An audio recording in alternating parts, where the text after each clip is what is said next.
Baik, Assalamualaikum warahmatullahi wabarakatuh. Assalamualaikum warahmatullahi wabarakatuh.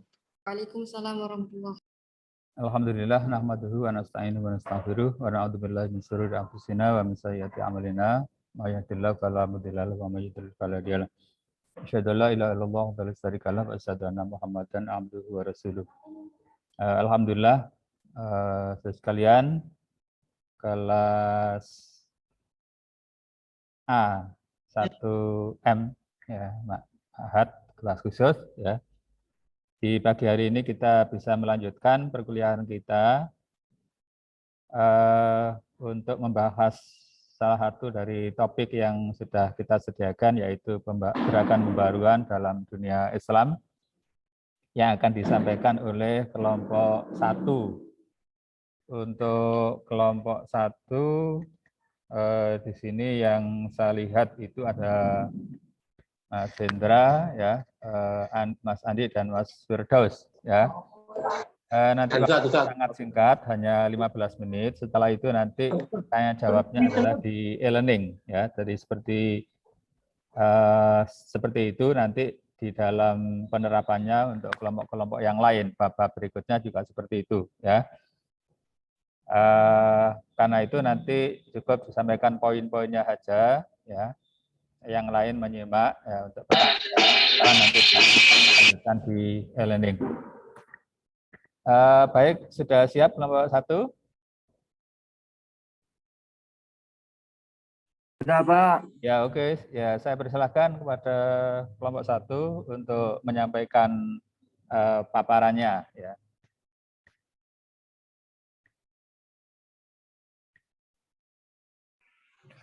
Assalamualaikum warahmatullahi wabarakatuh. Waalaikumsalam warahmatullahi wabarakatuh. Bismillahirrahmanirrahim. Wahhab al-malik at-tawwab alladhi faddala saffatan min khalqihi fakanu hamalatal kitab wa ikhtasahum biwasi'in fadlihi liyusbihu min ulil albab wa a'adda lahum jazaan kariman yantadhiruhum yawmal hisab. Wassalatu wassalamu ala khairin khalqillahi Muhammad wa ala alihi wal ashab wa man tabi'ahum bi ihsanin ila yaumil ma'ad. Alhamdulillah, kita bersyukur kepada Allah Subhanahu wa taala atas segala nikmat yang telah diberikan kepada kita sekalian, dan dengan nikmat tersebut kita bisa hadir di pembelajaran kita saat ini. Salawat dan salam selalu tercurahkan kepada Nabiullah, yaitu Muhammad Rasulullah Sallallahu Alaihi Wasallam, kepada keluarga, sahabat, dan orang-orang yang senantiasa mengikutinya hingga datangnya hari kiamat kelak. Para teman-teman yang saya banggakan, kami dari kelompok 1 akan mempresentasikan hasil presentasi kami. Yang akan menyampaikan hasil presentasi kami ialah saudara kita Andik Saputra. Kepadanya kami persilakan.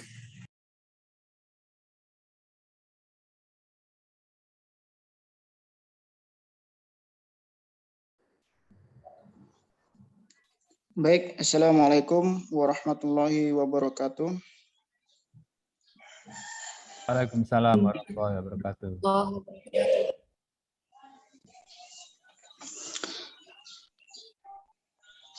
Sebentar Pak, kami siapkan screen-nya. Ya.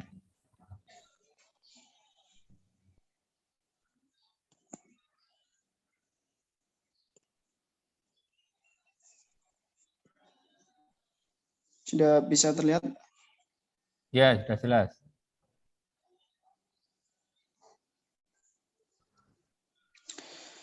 Bismillahirrahmanirrahim. Alhamdulillah wassalatu wassalam ala Rasulillah wa ala alihi wa sahbihi wa man walah, amma ba'd.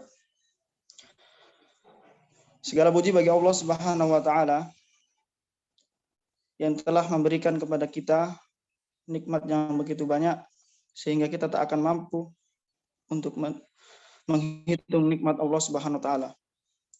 Di antaranya yaitu nikmat kesehatan jasmani maupun rohani. Sehingga dengan kenikmatan jasmani ini, alhamdulillah kita bisa dipertemukan kembali di pembelajaran pagi ini. Serta nikmat yang begitu besar yang Allah Subhanahu wa taala berikan, yaitu nikmat iman serta Islam. Tak lupa kita haturkan sholawat serta salam kepada Nabi kita, Nabiullah Muhammad sallallahu alaihi wasallam, beserta keluarga beliau, para sahabat serta para pengikutnya. Teman-teman yang insya Allah dimuliakan oleh Allah Subhanahu wa taala, sebelum kami mempresentasikan makalah yang telah kami buat ini, kami akan memberitahukan presentasi kok kelompok-kelompok kami. Yang pertama yaitu dengan Akhi Hendra, yang kedua saya sendiri, dan yang berikutnya yaitu Akhi Firdaus. MD. Teman-teman yang dimuliakan oleh Allah Subhanahu wa taala, di sini saya akan mempresentasikan tentang pembaharuan dunia Islam. Tentunya kita tahu bahwasanya dunia Islam pernah mengalami yang namanya masa kejayaan pada zaman keemasan, yaitu pada masa dinasti Abbasiyah, dengan melahirkan banyak tokoh ilmuwan serta cendekiawan yang telah menunjukkan karya besarnya kepada dunia. Pada saat dunia, khususnya Eropa, dalam keadaan gelap gulita, para tokoh dalam melahirkan berbagai keilmuan, baik itu ilmu astronomi, kedokteran, kimia, fisika, ilmu biologi, ilmu politik, sosial, ekonomi, budaya, serta teknologi yang sangat maju pada masanya. Namun masa kejayaan umat dan keemasan umat Islam berakhir atau mengalami kemunduran. Ada sebab, ada faktor-faktor penyebab umat Islam mengalami kemunduran. Di antara faktor-faktor kemunduran umat Islam yaitu tidak adanya ideologi pemersatu. Saat itu kelompok etnis non-Arab sering merusak perdamaian karena salah dalam pemberian dan penggunaan istilah kata para mukallaf. Faktor yang kedua yaitu permasalahan ekonomi. Saat itu ilmu pengetahuan lebih gencar dikembangkan dibandingkan bidang perekonomian. Sehingga saat itu terjadilah kesulitan ekonomi yang pada akhirnya berpengaruh pada bidang politik dan militer. Adapun yang ketiga faktor kemunduran umat Islam, sistem peralihan kekuasaan tidak jelas. Salah satu alasannya karena ada perebutan kekuasaan oleh para ahli waris, sehingga kepemimpinan menjadi tidak jelas. Faktor yang keempat yaitu adanya perang salib dan serangan dari Mongolia. Sebagai faktor eksternal, perang salib yang terjadi sekitar 1096 tahun hingga 1270 tahun dan serangan dari Mongolia pada tahun 1220 hingga 1300-an juga menjadi salah satu sebab kemunduran peradaban umat Islam. Faktor yang kelima yaitu ekologis di negara Islam yang cenderung gersang. Hal ini menyebabkan penduduk negara tersebut tidak hanya terfokus di satu kawasan saja. Dan yang keenam yaitu perdagangan Islam internasional mengalami kemunduran. Saat perdagangan Islam internasional sedang tidak berlangsung dengan baik, kekuatan Barat mulai muncul, sehingga pos perdagangan di negara Islam mayoritas khususnya sudah dikuasai oleh negara Barat. Teman-teman dan Pak dosen yang insya Allah dimuliakan oleh Allah Subhanahu wa taala, fenomena kebangkitan umat Islam. Kebangkitan Islam merupakan fenomena sejarah nasional yang menumbuhkan kembali semangat iman, stagnas pemikiran dan fikih, serta gerakan harokah dan jihad. Kebangkitan ini juga membawa ujian-ujian bagi umat Islam itu sendiri, sehingga mendorong mereka mencari sebab-sebab kejatuhan dan kehinaan yang menimpa kepada umat Islam. Dan para ahli berbeda pendapat mengenai kebangkitan Islam. Dalam penelitian ini diambil dua tipologi utama yang bisa mencakup semua tipologi dalam pandangan para pemikir Islam, yaitu tankih dan tajdid. Adapun tankih yang artinya adapun tankih yang berarti pemurnian.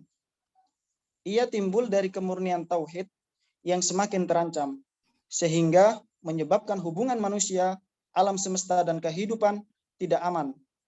Tahayul, bid'ah, khurafat, vandalisme, ruh ijtihad dan jihad telah hilang. Dan tokoh utama gerakan tankih adalah Muhammad bin Abdul Wahhab.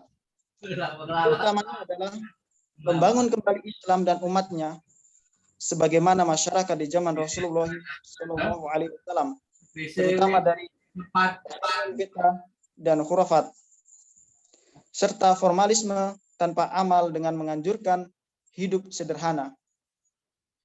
Di antara metode yang dipakai oleh beliau yaitu menyeru dan melaksanakan syariat seperti zaman Rasulullah SAW, kaderisasi lewat sekolah dan kampus, tahayul, bid'ah dan khurafat dihilangkan. Terdapat kegiatan Thalibun Nusrah yang dilakukan oleh Abdul Wahhab kepada Raja Saud, gubernur Dar'iyah, yang lantas menjadi raja di Mekah. Ciri pemerintahannya keras, akan tetapi bijaksana dan adil, dan mercusuar gerakan adalah melalui haji. Adapun yang kedua, yaitu tajdid tadi, menurut bahasa berarti pembaharuan. Ia timbul apabila sesuatu yang ada tidak mampu lagi bertahan untuk memenuhi kebutuhan yang mendesak. Tokoh gerakan tajdid diantaranya adalah Muhammad Abduh, Sayyid Ahmad Khan, dan Jamaluddin Al-Afghani. Ide yang dibawa adalah menghargai peradaban Barat dan ingin memakai hal-hal yang baik dari dunia Barat. Metode yang dipakai yaitu purifikasi ajaran Islam sesuai dengan aslinya. Di antaranya, fikih diganti dengan undang-undang baru yang dapat hidup dan berkembang dalam masyarakat dengan memperhatikan kepentingan umum dan susunan masyarakat sekarang. Rasionalisasi bahwa ijtihad setiap orang berbeda sesuai dengan kadarnya. Yang kedua yaitu memperbaiki metode pengajaran, di antaranya efisiensi waktu, tempat, dan bidang ilmu. Menulis produktif dalam berbagai bahasa. Dan yang ketiga, menanamkan solidaritas Islam. Jamaluddin Al-Afghani menyetujui federasi negara-negara Islam dengan seorang khalifah sebagai simbol kesatuannya melawan imperialisme Barat. Teman-teman yang insya Allah dimuliakan oleh Allah Subhanahu wa taala, pemikiran pembaruan dunia Islam, sebenarnya tentang pemikiran pembaruan dunia Islam ini dimulai lebih awal, yaitu ketika terjadi pergantian abad dari 19 ke abad 20. Abad ke-20 ini ditandai perubahan gerakan Islam yang semula lebih bersifat kreativitas personal berubah dengan terbentuknya berbagai organisasi. Maka muncullah organisasi keislaman antara lain Jamiat Khair, Serikat Dagang Islam, Serikat Islam, dan Muhammadiyah.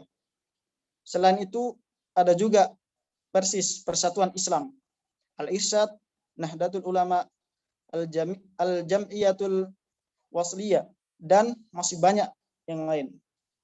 Bila menurut sejarah Islamisasi di Indonesia, ditemukan dua pola pemikiran Islam. Satu sisi mengarahkan pemikiran kepada strategi membangun pertahanan terhadap dugaan adanya penetrasi pemikiran rasional pragmatis yang bersumber dari pemikiran Barat. Karena itu langkah mereka membangun sistem pertahanan dengan memperkuat Islam normatif yang dikenal dengan komunitas pondok pesantren. Maka itu berlangsung gerakan pengayaan terhadap penghayatan syariah. Ini dilakukan melalui mistifikasi, lalu berjumpa tradisi spiritualitas yang dikenal dengan istilah tarekat. Gerakan ini memperoleh peluang karena sejalan dengan tradisi keberagaman di Nusantara yang lebih menekankan orientasi pemahaman keislaman yang normatif.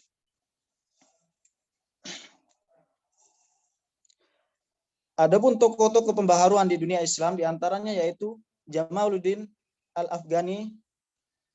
Nama asli beliau yaitu Sayyid Muhammad bin Safdar Al-Husain.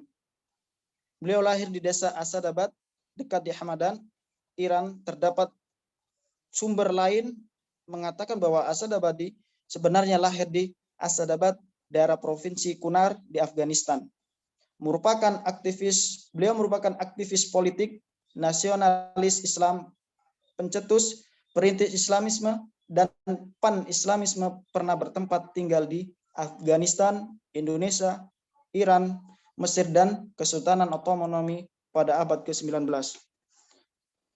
Salah satu pencetus pan-Islamisme digambarkan sebagai pribadi yang lebih memperjuangkan kaum muslimin terhadap dominasi politik Barat dibandingkan masalah teologi.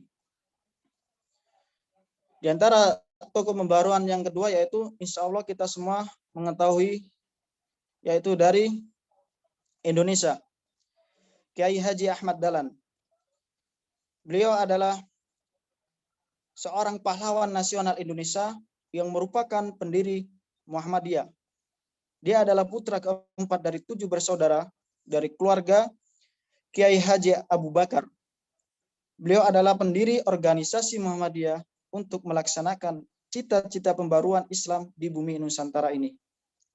Dia juga mengajak umat Islam Indonesia untuk kembali hidup menurut tuntunan Al-Quran dan Al-Hadits.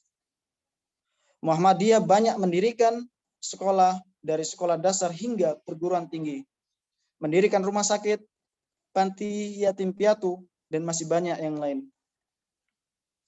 Teman-teman yang insya Allah dimuliakan oleh Allah Subhanahu wa Ta'ala, mungkin ini yang bisa kami presentasikan dari kelompok 1. Jikalau ada salah kata yang terucap dari kami, saya mewakili kelompok 1 memohon maaf. Akhirul kalam. Assalamualaikum warahmatullahi wabarakatuh. Waalaikumsalam warahmatullahi Waalaikumsalam warahmatullahi wabarakatuh.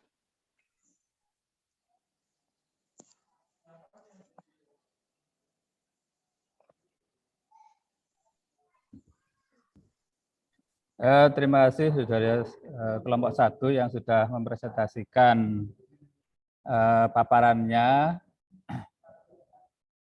tentang gerakan baruan dalam dunia Islam. Tadi banyak dijelaskan tentang asal-usul, ya, kemudian perkembangan ilmu pengetahuan, perkembangan politik, dan tentu saja berkaitan dengan bagaimana umat Islam memperoleh kemajuan. Ya, umat Islam memperoleh kemajuan terutama di bidang ilmu pengetahuan, ya, peradaban, dan seperti yang kita ketahui proses perubahan itu memang tidak bisa berlangsung singkat, ya, tetapi membutuhkan waktu yang lama. Dan kemudian pengaruhnya juga demikian, ya, ada situasi kompetitif, ya, antara dunia Islam itu dengan dunia Barat. Nah, karena itu nanti mungkin kita bisa mengembangkan wacana kita ini di dalam tanya jawab, tapi bukan di Zoom ini, melainkan di e-learning, ya. Nah, sebelum saya akhiri karena ini waktunya sudah 15 menit, saya minta yang bisa memunculkan wajahnya, monggo. Akan saya screenshot 2 kali, ya.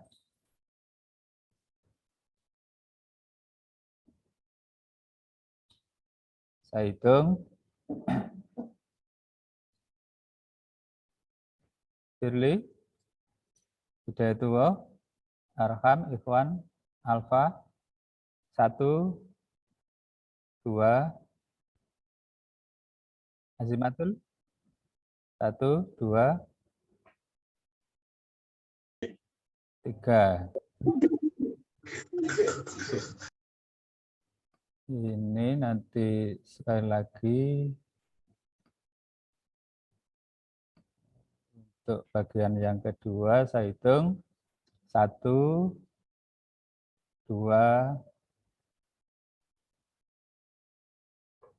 3.